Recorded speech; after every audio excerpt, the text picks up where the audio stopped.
गांव के बाहर एक छोटा सा आश्रम था। शाम ढल रही थी, आकाश में हल्की लालिमा फैल चुकी थी और दूर से गायों की घंटियों की आवाज आ रही थी। उसी समय एक युवा व्यक्ति थका हुआ, निराश और अंदर से टूटा हुआ धीरे धीरे आश्रम की ओर बढ़ रहा था। उसकी आंखों में सवाल थे, मन में हार थी।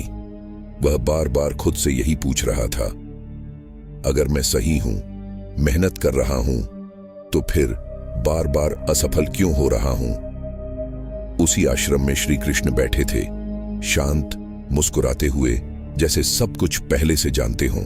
श्री कृष्ण ने कुछ पल मौन रखा, फिर पास पड़ी मिट्टी की ओर इशारा करते हुए बोले, इस मिट्टी को देख रहे हो? युवक ने हां में सिर हिलाया। कृष्ण बोले, बीज इसी मिट्टी में डाला जाता है।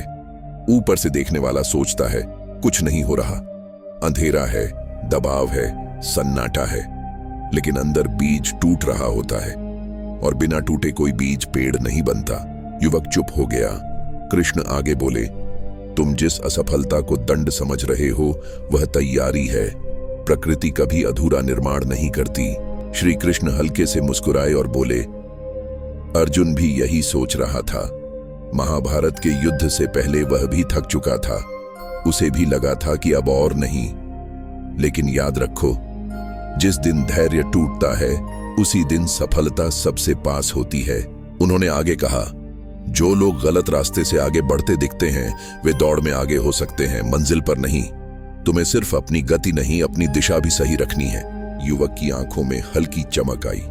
कृष्ण बोले, जब तुम बार बार गिरते हो तो इसका मतलब यह नहीं कि तुम हार रहे हो, इसका मतलब है कि तुम सीख रहे हो। हर गिरावट तुम्हें मजबूत बना रही है। सोना आग में तपकर ही शुद्ध होता है। अंत में श्री कृष्ण ने युवक के कंधे पर हाथ रखा और कहा, आज अगर जीवन तुम्हें तोड़ रहा है तो समझ लो तुम्हें बनाने की तैयारी चल रही है।